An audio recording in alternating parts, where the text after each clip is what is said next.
افسوسناک خبر شامل کرتے ہیں باغ سے، جہاں پر محکمہ برقیات کا لائن مین 76 نمبر 2 میں دوران ڈیوٹی موقع پر کرنٹ لگنے سے جاں بحق ہو گیا۔ جی ہاں، افسوسناک خبر شامل کرتے ہیں باغ سے، جہاں پر محکمہ برقیات کا لائن مین 76 نمبر 2 میں دوران ڈیوٹی کرنٹ لگنے سے جاں بحق۔ محکمہ برقیات کا لائن مین 76 نمبر 2 میں دوران ڈیوٹی کرنٹ لگنے سے موقع پر جاں بحق ہو گیا۔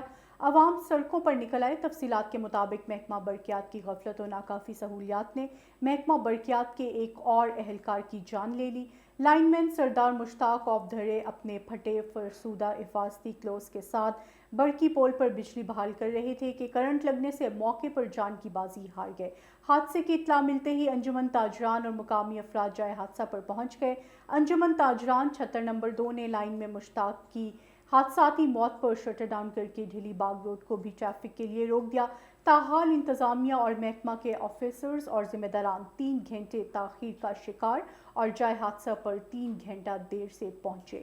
عوامی حلقوں نے حکومت اور محکمہ برقیات کے ذمہ داران سے مطالبہ کیا کہ وہ محکمہ برقیات کے اہلکاران کی سیفٹی کو یقینی بنائیں، انہیں جدید سیفٹی کٹس فراہم کی جائیں تاکہ مزید زندگیوں کو محفوظ بنایا جا سکے۔